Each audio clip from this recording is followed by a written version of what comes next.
right. Body wave. Good morning, everybody. It is 10:30 in the AM here in sunny California.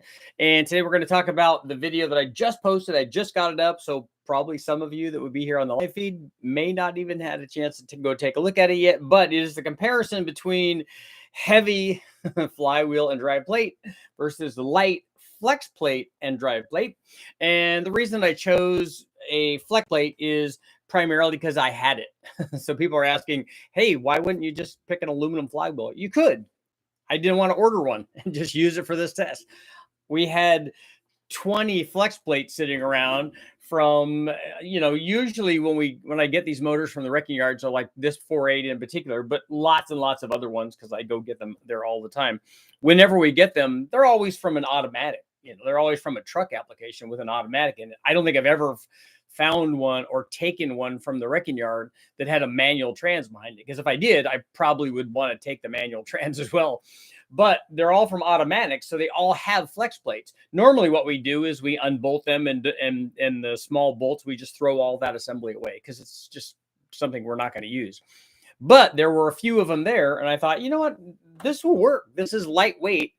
It'd be cool if it was smaller diameter because as I showed in the video, when we're talking about moment of inertia, you have the mass times the radius squared. So the distance from the center line of the thing that you're trying to accelerate, that distance is squared in the calculation for moment of inertia. So the bigness has much more of an effect than the weight does. The ideal combination, very small diameter and very lightweight. But the flex plate was very, very light. I mean, compared to the flywheel, the flex plate was only like 5.5 pounds.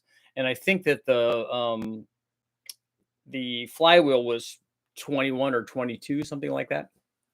So it was almost four times as light. So it was a big change. And then all I had to do was center up our drive plate. And you could see on the aluminum drive plate, I even used a smaller diameter aluminum drive plate. And again, weight and distance or diameter of the plate that we're trying to use make a big difference. So not only did we change the weight significantly, we went from 16 pounds with the lightweight stuff to 45 pounds with the heavy stuff. So it was a big change in weight, but it was also a change in diameter. The change in diameter, there was no change in diameter from the flex plate because that's the same size because it's spun by the same starter. So that's going to end up in the same spot. But the drive plate was much smaller. And actually the drive plate, the steel drive plate was slightly smaller than the flywheel is and then the flex plate were. So we had a little bit of a change there, but a big or a more significant change in the diameter of the aluminum drive plates. It weighed less and it was smaller. So both of those things helped moment of inertia pretty dramatically. And then we ran that test and compared the two. The nice thing is that's an easy test on the dyno because all we do is run it, tune it, make sure it's right, make sure it's repeatable. Yeah, this is what it wants to make. And then I had to take the headers off and unhook a few things, use the cherry picker and pull the engine off of the dyno, just unhook it from the dyno, zip off the flywheel and the drive plate, and then put on the new flywheel and drive plate and just stick it all back on. And then you're just connecting a couple of, sometimes you have to undo the fuel line or a couple of the harnesses. Some of them will come forward far enough so that's not an issue. But so you have to undo a few things and then put the header back on and away you go. And then you run it again. And there was actually no change in the tune, just like when we did the accessories. So it's all very, very easy. Hey, look, we just run it again and it makes more power. That was like a magic thing.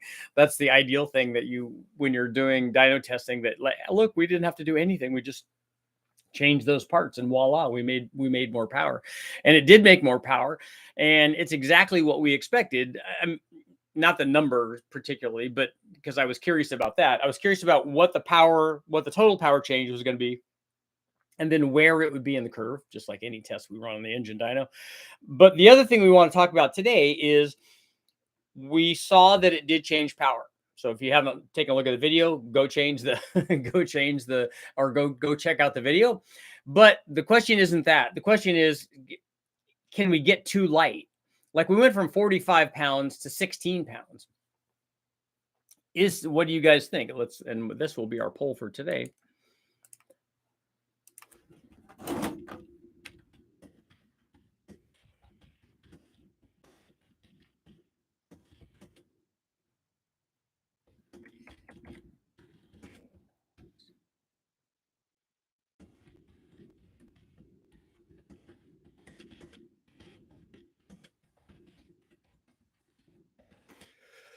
Okay, is 16 pound is, well, we're gonna word this better.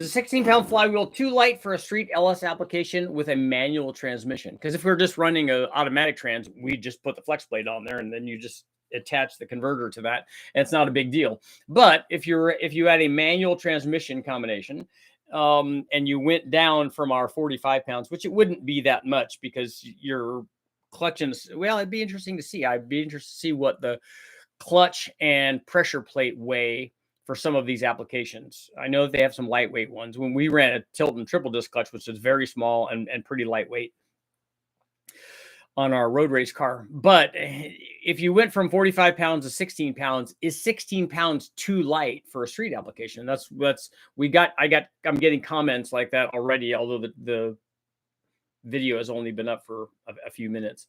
Is it too light for a street LS application with a manual transmission? Here's why, because and this is something we want to talk about also for drag racing, is that the flywheel itself, the weight, that's stored energy. And especially stored energy when you're trying to accelerate from a stop. So the motor's spinning, but the vehicle's not going. And so when you release the clutch and engage the two, you have inertia in all of the weight of the motor that's spinning around. And so with a more heavy flywheel, you have more inertia, and a lot of times it makes it easier and improves drivability on the street. The other thing that it does, and the thing that I wanted to talk about for drag race applications, for road race applications, the go-to thing is have it very, very light and have it very, very small. And they do that for a number of reasons. One is you want it to be lightweight because you want to take away weight from the vehicle everywhere you can. It's very important.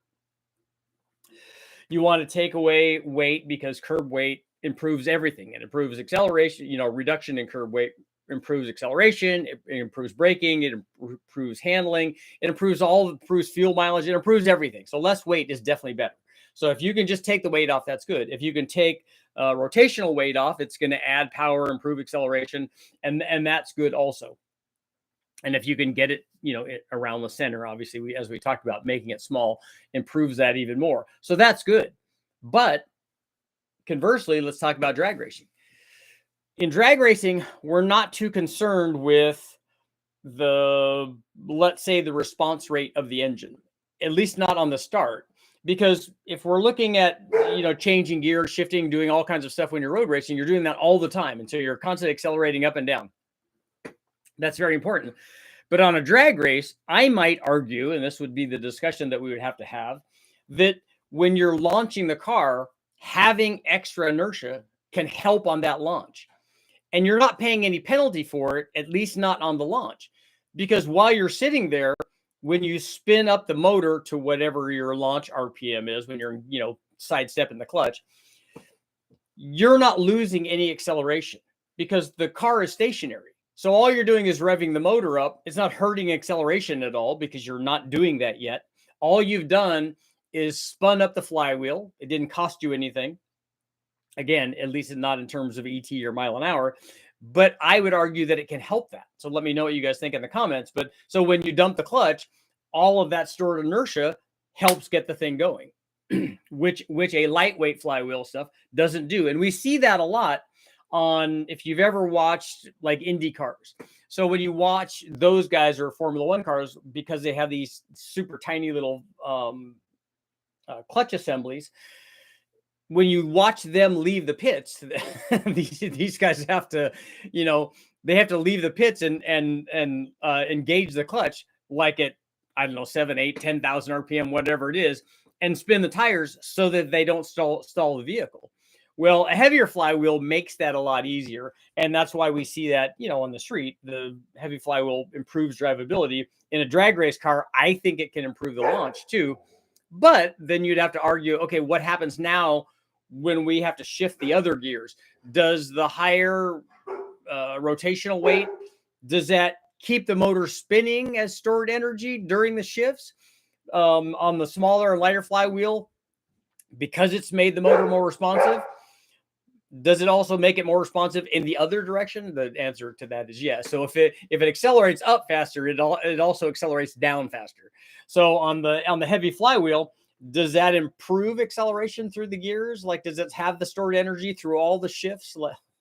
Let me know what you think. So the question is, yeah, we picked up power going from a heavy setup to a light setup. So spoiler alert, if you haven't watched the video yet, there is power there.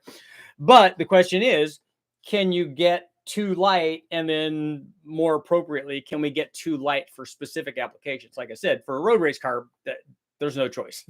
After I put a tilt and clutch in our World Challenge car, I'm like, oh yeah, this is what, even though my motor that I put together was by no means what you would call a race motor, although it wasn't racing and it wasn't motor. So I guess if you put those two together, but after we put that in there, it's so much snappier like that. But I don't think that that's the one that I want. In fact, we were specifically told by the Tilton guys and by Bernie, my crew chief, look, you cannot slip this clutch. If you get stuck somewhere, don't burn the clutch up, because then you warp the discs and stuff. And so that's bad. And then you got to rebuild the clutch and it's really expensive, yada, yada, yada, all of that stuff. So let me know what you guys think. The doggies are on walking perimeter. See you guys got going on. Vroom, vroom. This is why I love my 6-inch triple disc on my Swift. There you go. See, and for smaller applications, that's probably a good idea. I want a 2-ton flywheel spinning 1 million RPM. That's a lot of stored energy. I think you might create a negative singularity if you do that. In your video with the LS3 intake and adapter plates, you did not post horsepower in big red numbers. I don't know which one you're talking about, and I don't know why the numbers are, why the color application is important. I wonder if it would help out of a drag pull. Yeah, that's what we were talking about.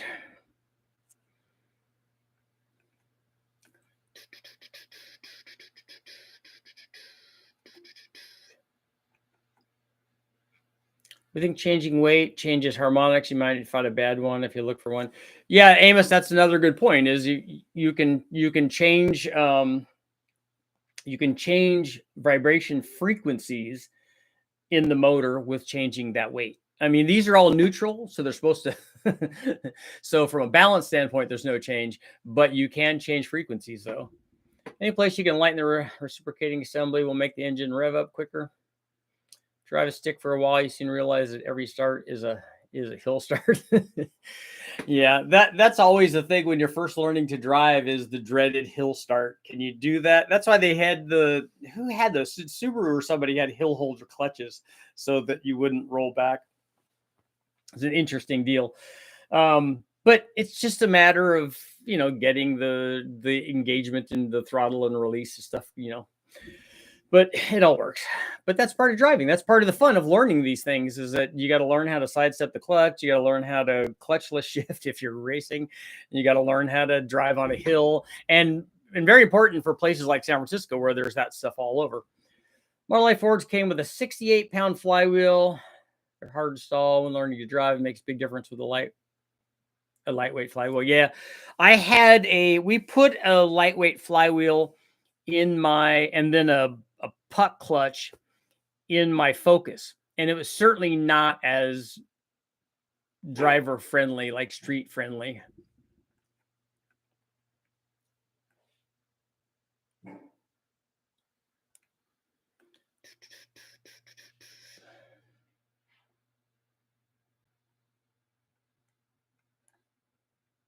Yeah, mad me out of that's what I was talking about with the puck clutch stuff. It's those are problematic, especially if you have a solid disc and you don't have Marcella or anything. You don't have anything trying to absorb those loads.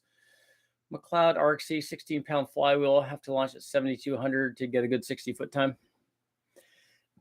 I say if your power is limited and your traction is high, then heavier is better on the launch. But if your traction limited or high power, then lighter is better. That's going into even more detail. That's a good point. The monster triple disc in my GTO weighs 65 pounds. Yeah, because that's not one of the tiny ones. That's 3 big ones. I don't think you'd want a 1944 John Deere Model G flywheel on a Formula One car. Yeah, probably.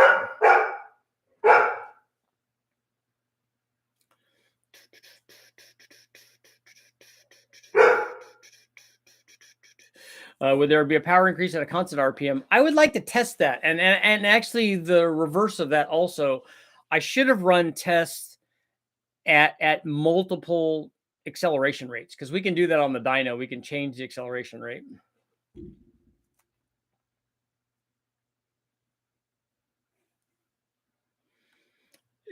Jimmy, I think that there would be a change in power at a constant RPM, because the dyno is not an inertia dyno.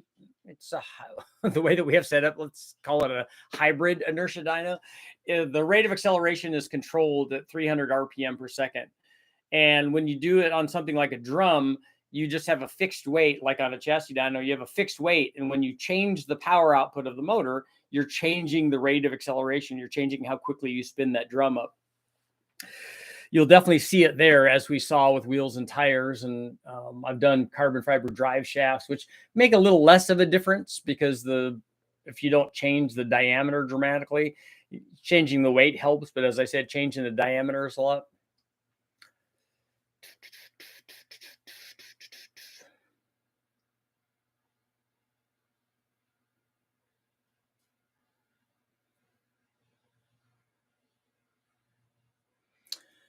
So power increase on a Model A, not sure how much on a dyno, but in the car it's noticeable.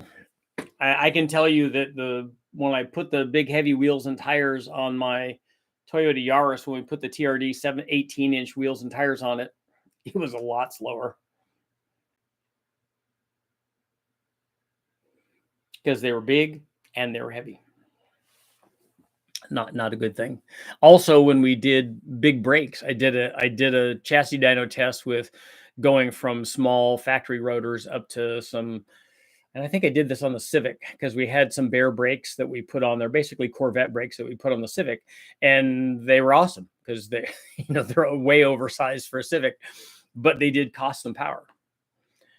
Trying to spin those babies up, they're just big flywheels. Is a 16-pound flywheel too light for a street application? 75% are saying no.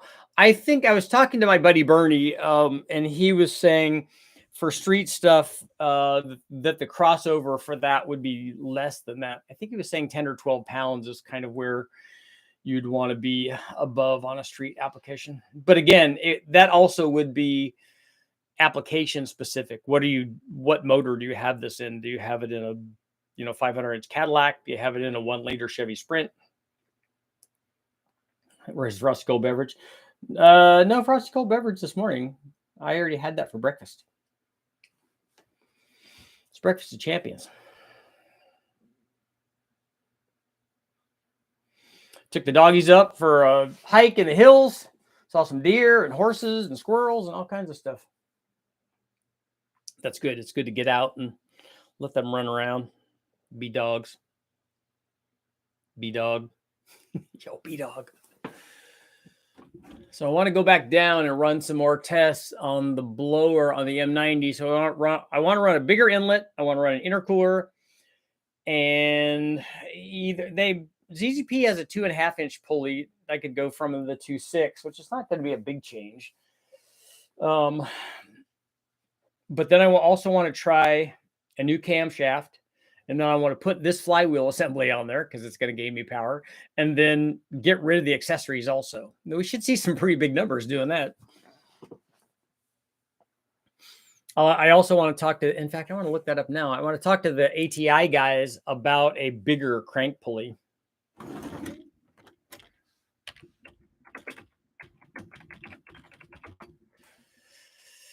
There. ATI LS truck dampers.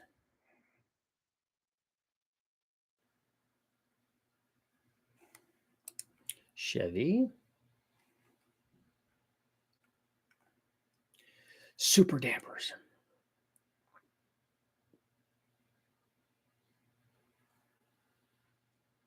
It'd be interesting to see if the dampers,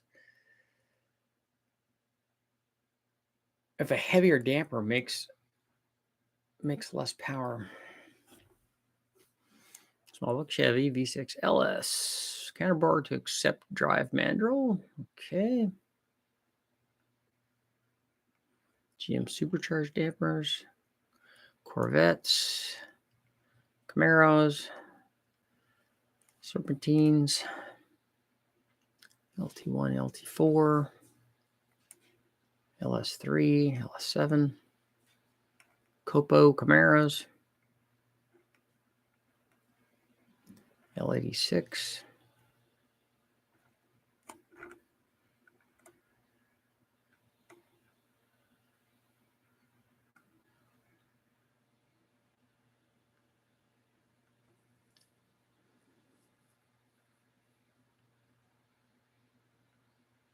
Gen 3.4 Vortec truck.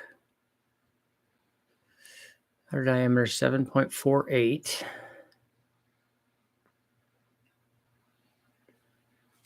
Wonder if they have something bigger than that.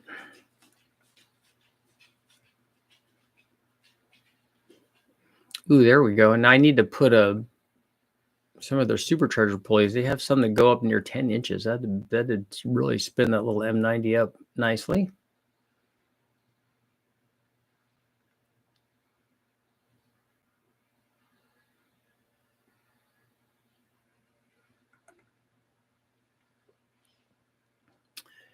If they did some of these, I would have to redo the position on the blower. Lightweight flex plate on a 4.8 turbo street toy, a bad idea. I don't think it's really necessary. I don't think I would look at this stuff for a, and do you have is it an automatic trans in that, or is it a manual trans? On a turbo application, I don't think I would look at these for extra power. I think I would just turn the boost up. The more power, the stronger the flex plate should be. Agreed. An SFI flex plate would be a good idea. I mean, this was a 400 horsepower, 4.8 liter. So the factory flex plate was fine, but I would almost think about welding some washers on these mounting holes on the back sides of them. But then I would want to have it spun and make sure that it's balanced correctly. Racer D, Dave, what's going on? In the 70s, I ran H-gas car with a 278 small block. We ran 40-pound flywheel, a 325 low gear, and a 717 gear. Left at 10,000 RPM. But if you have a big cube engine, you do not need flywheel weight. So you were using a heavy flywheel like I was talking about to get the thing going off the line, right? Any word on the AMR 500? What is it you want to know about? We've already run the AMR 500 on the blower dyno. Flywheel naturally more torque. Flex plate revs faster to top RPM. Late to the chat. Why, Chuck? I don't know what you're saying there. Flywheel is naturally more torque, and the flex plate revs faster. Why would a flywheel make more torque? It doesn't do that on the dyno, by the way.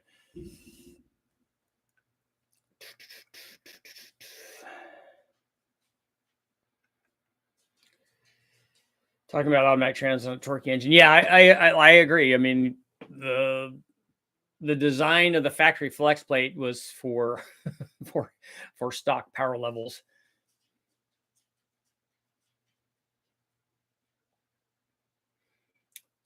So you think that the heavier one would make more torque? Yeah, that's not the way that works, though. So take a look at the video that's up, because I just put it up, and we ran a heavy flywheel and a heavy drive plate versus a light flex plate and a light drive plate, and the light stuff made more horsepower and torque everywhere, which is exactly what we would expect. It takes less power now to spin those parts, and so that's power that we see as power on the dyno. Just like we saw with the accessory drive stuff. That power is not going to drive the accessories. It's now being registered and would be used to accelerate the vehicle. That's why we're registering it as power on the dyno. What I would like to have seen, and I wish we would have done, I'll ask Brule if they did it when they did Engine Masters. Because they went ridiculous on their test. They went all the way down to like a PTO hub a really small one. So the diameter was very, very small. I want to see if they ran it at different RPM acceleration rates on the dyno, because we can go all the way up to, I think that dyno might go to 15 or 1600 RPM per second. It would be really fast. It'd be like a 2-second pull. And then we could go down from, you could go all the way down to 50, I think is the lowest point. It might go lower than that, but 50 is the lowest I've seen. And I only saw that by accident because while starting the runs, I didn't set the dyno up initially. This was a lot of years back. And so we started the pull. I'm like, man, this thing is taking forever. Is there something wrong with the power output? The power output was fine, but the acceleration rate was 50 RPM per second. So it took like a week and a half for it to go through the whole test. Wisconsin, you're enjoying the weather, 50 degrees. That is good probably for Wisconsin, right? If I were to guess, I'd say the lighter weight at the rear of the crankshaft, the lighter the weight can be at the front of the crankshaft. I don't know. I don't know if that's the thing.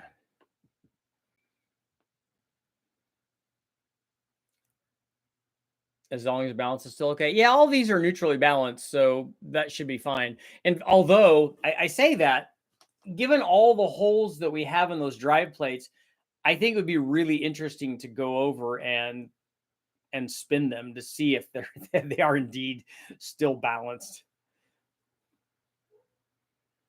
This is what I'm going to do in my manual 392 aluminum plate and drive shaft, just not for a little more power, but better throttle response. Okay.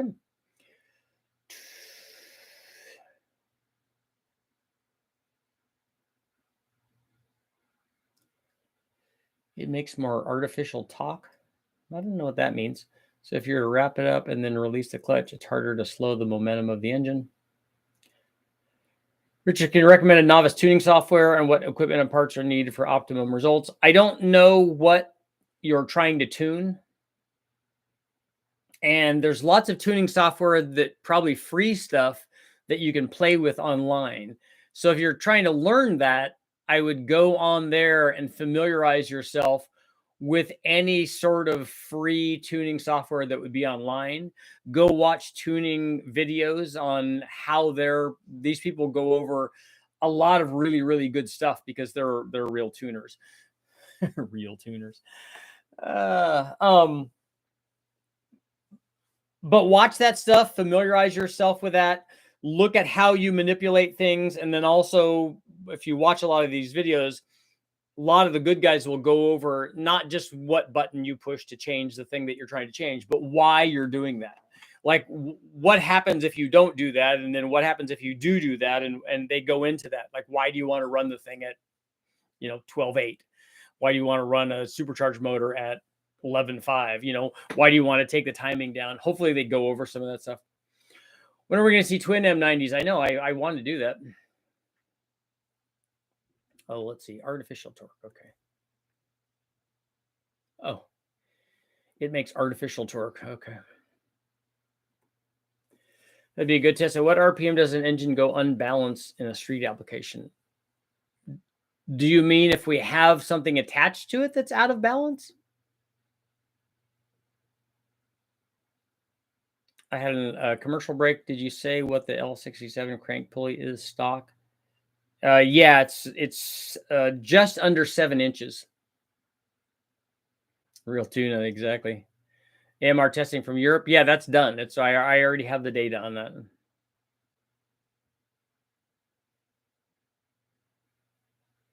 And it was very, very close to what I got in terms of power consumption, in terms of temperature. The AMR supercharger, the AMR 500 destroyed itself trying to run sustained, I think at 15,000 RPM. All the coating came off the blower. The artificial torque guy is thinking what you corrected me on. Yeah, I don't know about the artificial part of that. I can tell you what the dyno says. And the artificial torque, I think he's talking about when you free spin the motor up and then release the clutch. It's just momentum. It's just stored energy. Is a 5.3 neutral balance? Yes, all of the LSs are neutral balance. I'd be getting a free cheap one. We'll be looking to put a manual behind it. Yeah, all of those are internally balanced. So the dampener, the flywheel, the clutch assembly, pressure plates, all of those are neutral balance. I'm saying a bench run to see where an engine with just its harmonic balancer and Flexplate flywheel will become unbalanced at a certain RPM. Shadow Ops, why do you think that the engine that's balanced will become unbalanced at any given RPM? I don't know why RPM will change that. We may change frequencies of the rotating assembly, but that's not the same thing as a balance.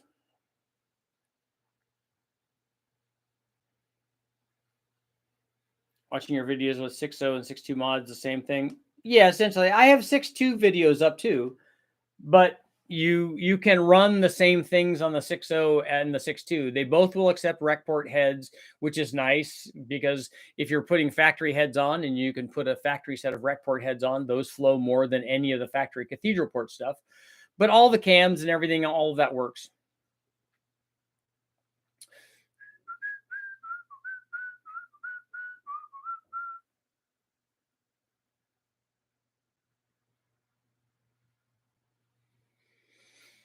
Yes, first, second, third order resonance frequencies, which could cause damage. But that won't be a balance situation though.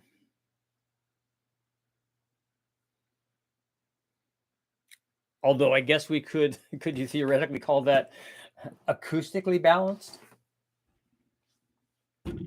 I think I just came up with a new word. I think I need to make a t-shirt out of that. How's our poll doing? We're still at 76% saying no.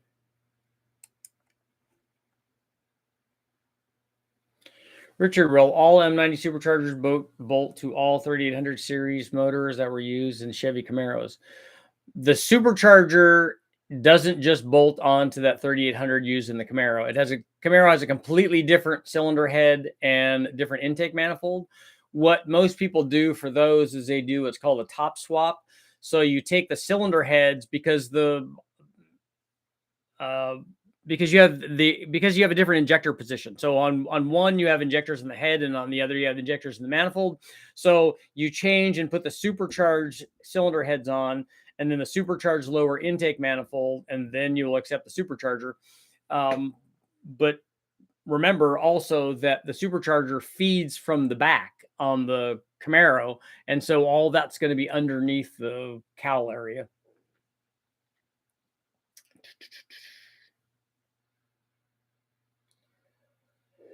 What stall speed do you recommend for a turbo 4.8? I've got 373s in the rear, and so far none of that stuff will tell me what the stall speed should be. What is the camshaft that you have in there? And what transmission do you have? And are you drag racing it, or is this a street car? Daily driven truck, turbo, supercharger, which one are you picking? They both work very well on daily driven trucks.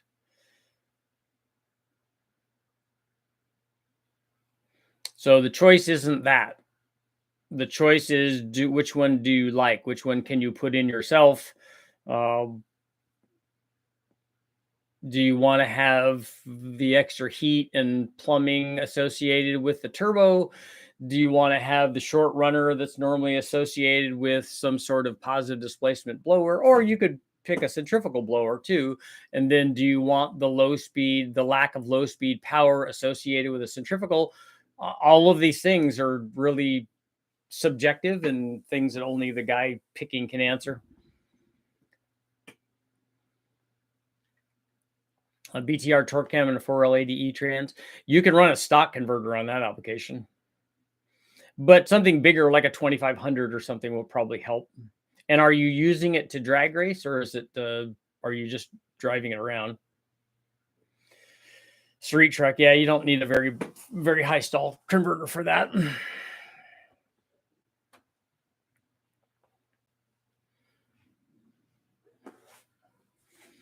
So we're dropping down to 73% now.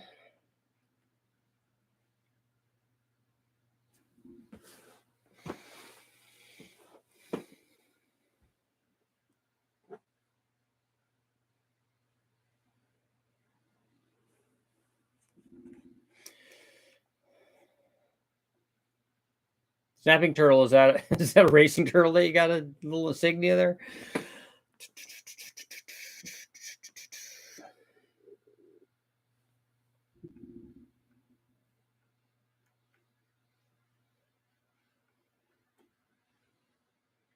There.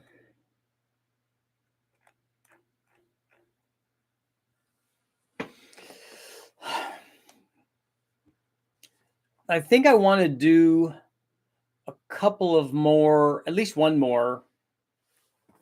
Well, we're gonna have to do 2 more at least. I want to do 2 more single blower tests with the 4.8 liter, but I do want to go down and build a dual blower deal. Because, 2 3800s.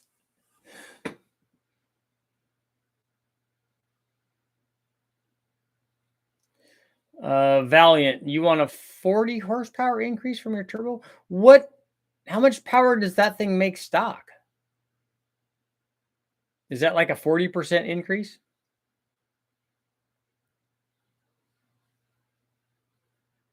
You're going to need something small for that. Roughly 100 horsepower. Okay. So you're going to want like a T3 probably. See if I can find a cheap one. So I look for some of the turbos that guys are selling, Max Speeding or CX Racing or any of those guys that are selling straight T3s or T3 T4s for like Honda applications. Smaller than a GT35, smaller than a GT30. So let's see.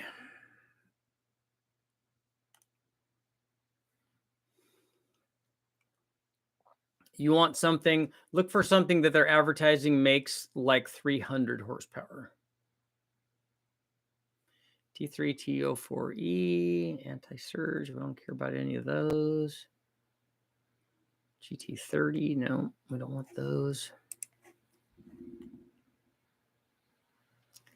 And TO4, man, they just don't have a lot of.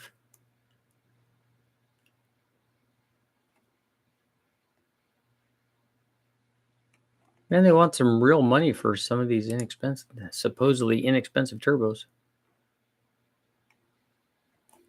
So we'll do this another way here.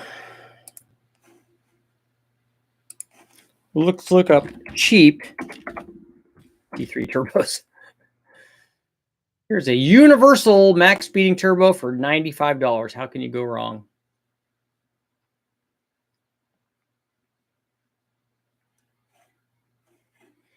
An Amazon T3 turbo for $162.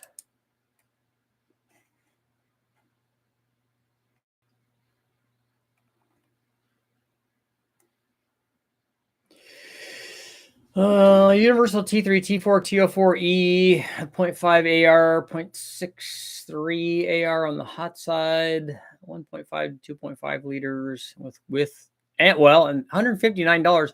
That's pretty cheap. And it comes with its own wastegate. Although I would want to verify that thing does indeed open up. Yeah, you should have a lot of options for these small size turbos. Just don't get anything. Just look for something that's a T3. Just don't get anything that says GT35 on it. That's too big. Or GT30. That's too big. I don't even see any listings for GT28s or GT25s.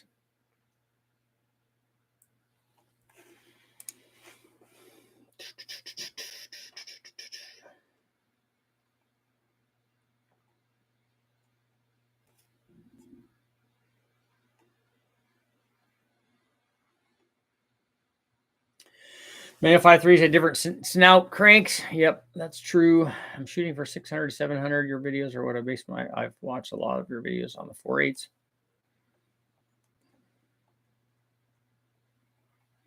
Yeah, the Eric, that should be easily doable with the 4.8.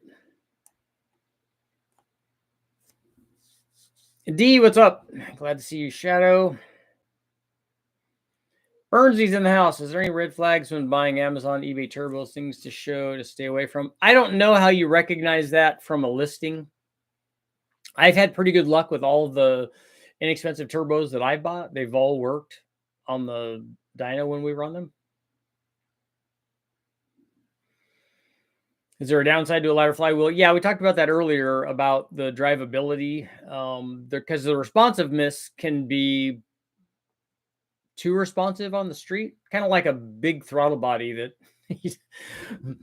so it's super zingy, and then it gets harder and harder to take off smoothly.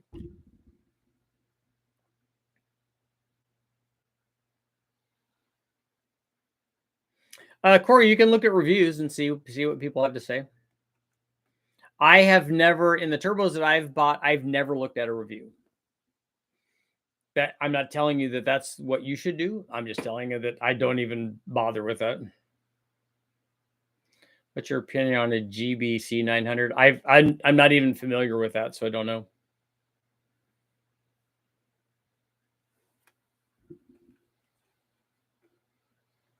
On a, let's see, Eric, if you're doing 600 or 700 horsepower, you need something that like that GT 45 turbo. It's inexpensive. We know it works, and we've run it a lot on a 4.8. Something like that, or the VS Racing has stuff that would be similar, something smaller than a 78, 75, or the guys over at Force Performance have a lot of good options over there too, and Robert's real good over there.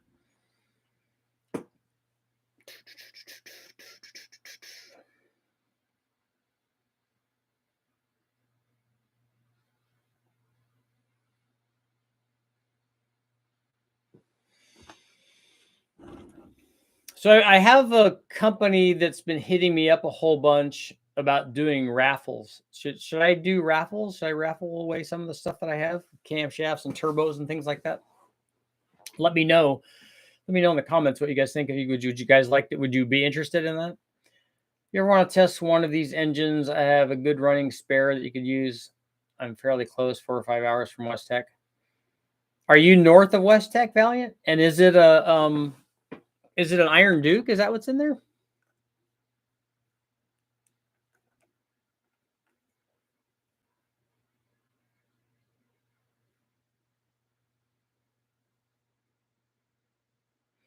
What if you extended individual exhaust manifold? Are you talking about the primary links? If you just run a tube back at the axle, that's not going to change torque output. And if you ran primary lengths all the way back to the axle, that's probably not going to increase torque production either, because that's probably too long. That's beyond the reflected wave that you want to happen. You've lowered it down to 70 RPM or something.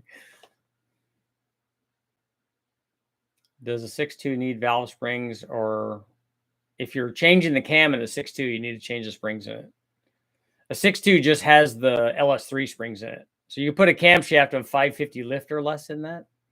But I would change the springs if you're putting a good size camshaft in it that's going to want to run RPM. So for sure, I should do raffles. Okay. YouTube channel, you could be more realistic in your length change. So the question really is, do long tube headers change for a turbo application? If that's what you're talking about, do they change response rate? Do they change low speed power? They do change low speed power on the NA combination, which would lead me to believe that it should help on a turbo application. But I don't know if having the turbo there, I don't know how far away we'd have to have the turbo from the end of the header to actually have reflected waves happen. I don't know if the turbo stops that from happening. I want to do another test on that. I tried to do it on a Honda, but it wasn't really conclusive the way that we tested it. I just grabbed a Gen 5 M90, trying to beat the Holdener tax. Yeah, if I keep doing this, it's definitely going to do that. Curious, does the cheap Amazon turbo listing have a compressor map in the description? No, there's no compressor maps. Who doesn't want to have car parts at raffle prices? I know. I remember something about that from Engine Masters. Yeah, Engine Masters hasn't done a test on, well, they did do a header test recently, but I don't think it was ideal. No, it's an AMC Jeep style 2.5 liter and a Wrangler. Okay. Oh, Valiant, you're the other direction. You're in Arizona. Okay.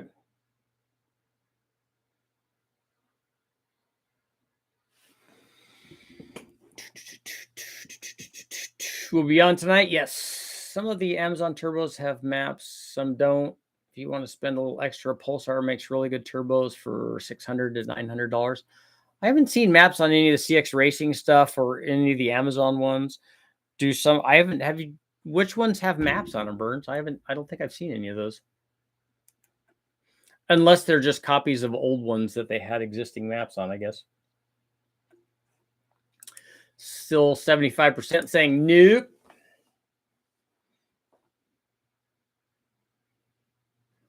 Saying no. Big old no. Big old chunk of some no. Valiant, thanks for the offer. What I want to try is I do want to run an Iron Duke. The Iron Duke of Windsor. You can Google compressor maps for eBay turbos.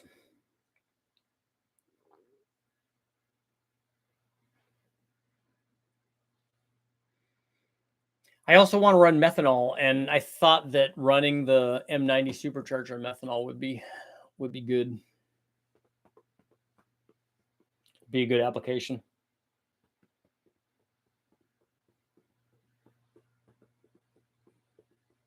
Because if we run methanol, we're not going to see a change in airflow from the blower like we might from a turbo. Because the blower is just going to do what the blower can do. It's not going to adjust for boost. So it's not going to, if it makes an adjustment, it's not going to spin the wheel any faster. It really can't do that. The mail truck's still a good idea. Burns, where do I look? Can I just search for mail trucks for sale?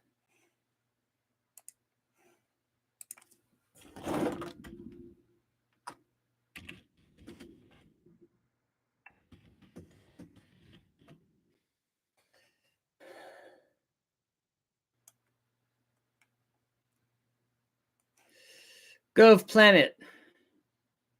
GovPlanet is a source for used mail trucks and step vans for sale. Browse our inventory. See, look at that. Ask and you shall receive. Where can I buy a USPS Grumman LLV mail truck? Government auctions. Okay. GovPlanet. What's GovPlanet?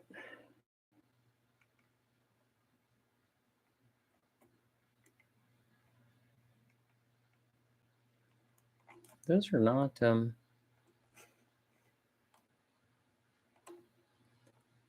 are not very many of them on that one. For a website with the name Planet, you'd think that there would be more.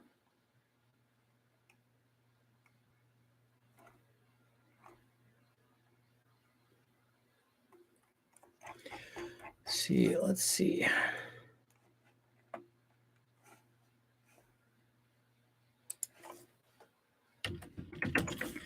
Government mail trucks for sale. Let's do eBay. U.S. postal trucks for sale on eBay. There are some on eBay, but I think that these are going to be models. Yes, they are. Come on. What? I wanted one of the Jeeps.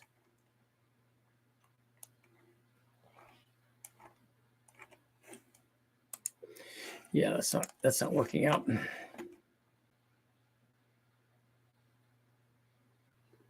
Government auctions. What do you run for fuel on your dyno? It depends on what we're testing. Normally we run, on most things, we run the 91 that we get from the gas station. If I run some boosted stuff on E85, I just go to the local gas station and get E85.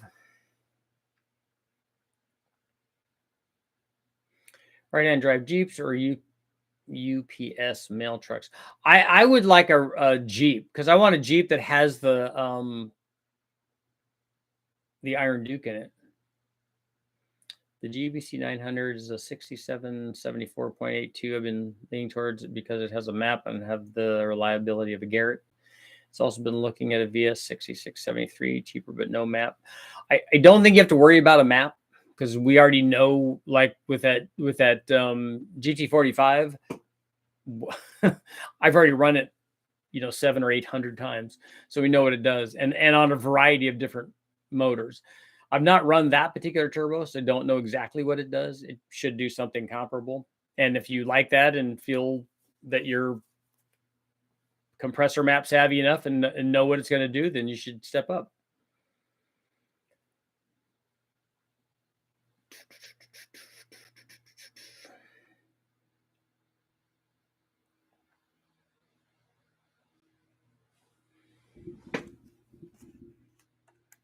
You should make it happen, Captain.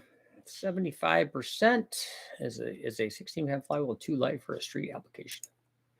75%, nah, we're good. Make that big power, that big crazy power. It's all cray. Plus, I think I would look cool driving around in a mail truck.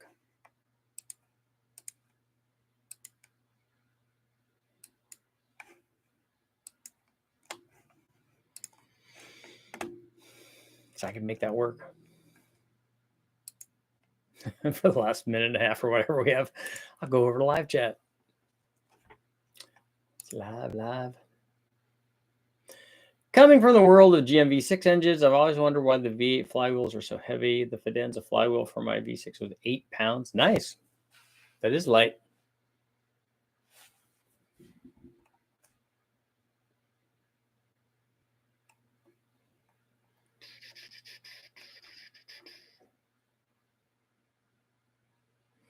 All the mail Jeeps I've seen have the AMC 6-cylinder in them. Mail trucks are the bee's knees. That's right. The cat's pajamas. The bee's knee. The bee's knees.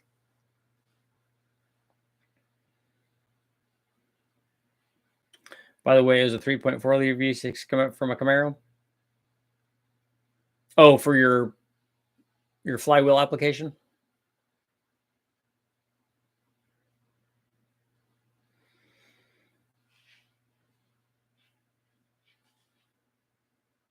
Is that the same, Michael? I don't know what year that is, but is that the same motor that, like, the 3400 and the 3100 that they put in, like, the front wheel drive Grand Ams and stuff?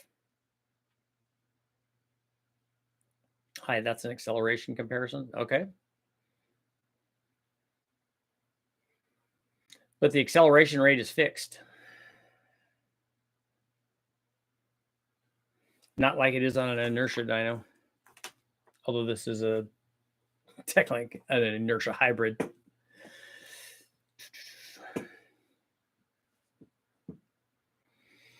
$78.75. Yeah, so if you want to, here's the thing that's going to happen. 600 to 700 horsepower is going to be great. It's going to be awesome. And then it's going to feel slow. And then it's going to be 800 or 900. I believe the 3.4 rear-wheel drive has different motor mounts. No, I know, not the motor mounts. I just wondered if that's the same engine family.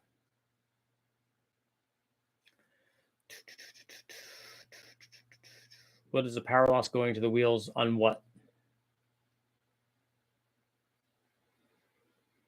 That's a huge variation. 3.4 overhead cam was an odd engine. It was an iron block and heads like the old 2.8, but sequential ejection and electronic ignition like the newer engines.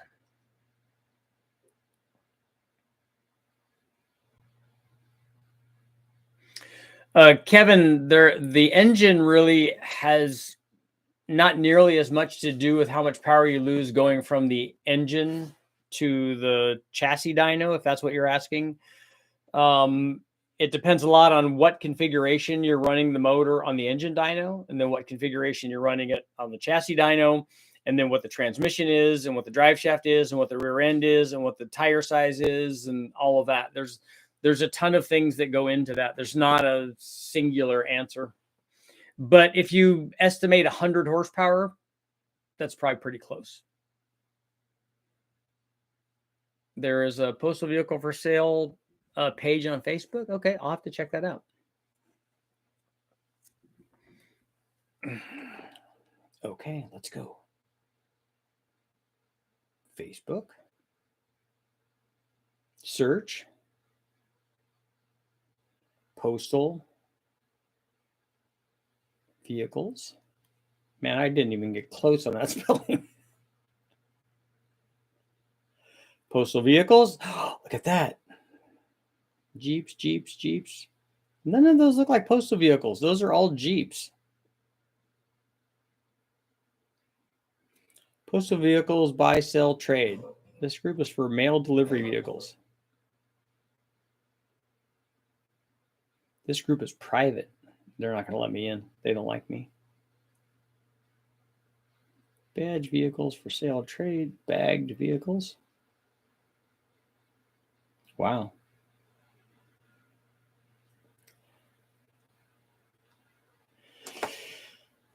They want me to join.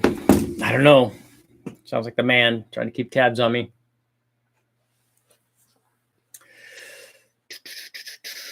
I have a friend with an iron head, iron block in his Cadillac 6-liter. I want to find somebody out there. Let me know. I'm looking for two things before I get going.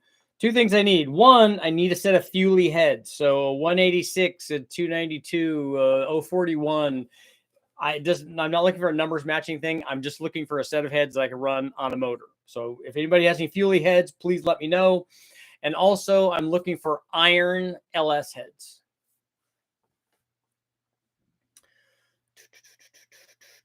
I do want a Jeep, but all the Jeeps that they were showing are Jeeps for sale, not the postal Jeeps.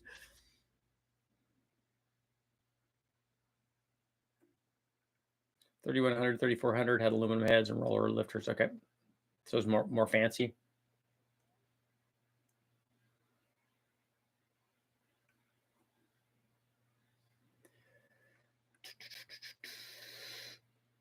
Got my new engine in the Corvette. Congratulations, Sean.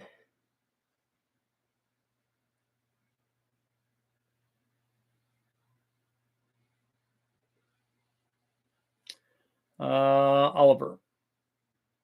I have a friend with an iron head, iron block in his Cadillac.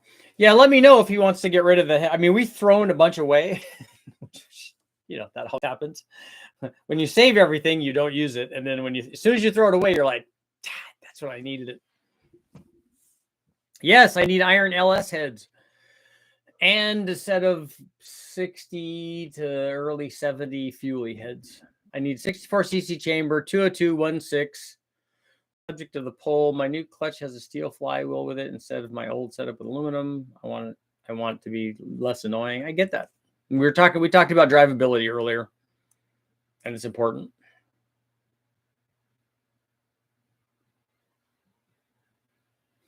Iron LS heads on aluminum block. That's it. Just to annoy the people a little bit more. What were they on originally? They were on the 99 and 2000 6-liters.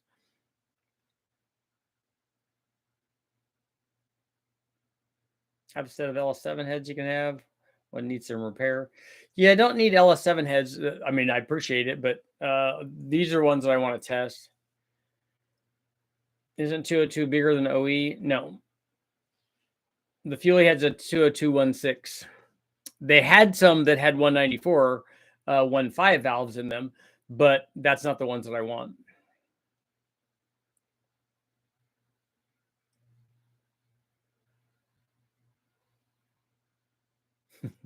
Iron LS heads on aluminum block. You got to do it, right?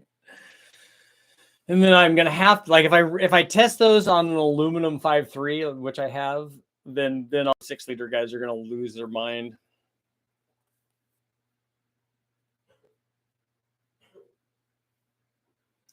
That's the way it goes. Let a few buddies raid the shed last week and then went to grab an old Honda Y7 motor and it was gone. That's what happens. On cylinder 8, one valve had its head come off, folded like a taco. It's inside the other valve, but otherwise they're mint. So what does it need? Just chamber work and a new seat or something? That's pretty cheap. I mean, that's pretty easy to do. William, where are you at? 8386 L99 5-liter HO F cars came with 15-pound flywheels on the front of a 295. Cool.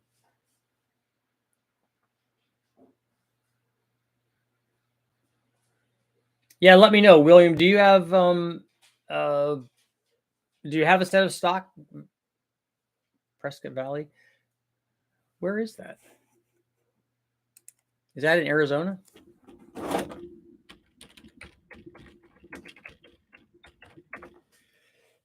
Yeah, Prescott Valley. AZ.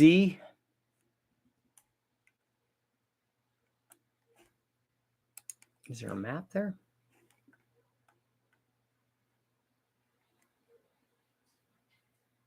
Okay, like Central Arizona. I got you. Yeah, I was considered seeing if they could be fixed. I could sell them to recoup some of my costs on the new engine. The titanium rod looked shockingly unbent. Found a complete 6-liter iron-headed in Canada for 1,500 Canadian. How much? What's the exchange rate for Canada? Well, and then the shipping would be a lot too. There's got to be somebody that has iron heads somewhere around West Tech. Running a 21-pound flywheel in my Ford 289. But I can't the 30-pound be able to handle more torque? I don't know what you're asking there. What is the factory flywheel weight for LS stuff? That's in the video that I just put up. It's 23 or 4 pounds.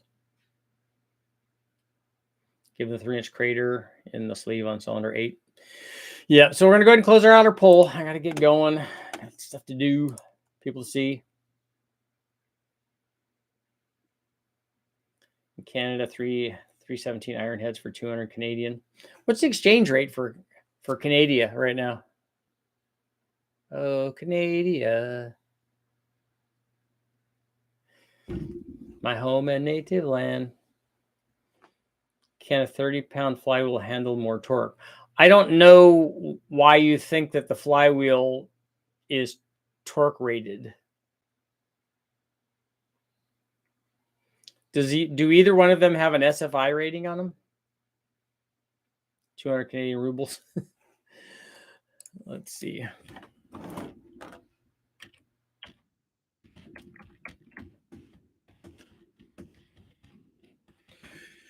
Canadian to US dollars. One Canadian dollar is 0.72. So 200 would be $140 US, $144. See, there we go.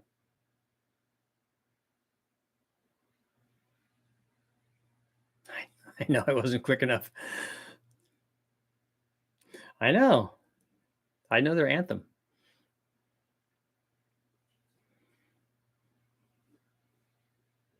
My home and native land. Yep, I actually have to do some plumbing today, which is very, very exciting.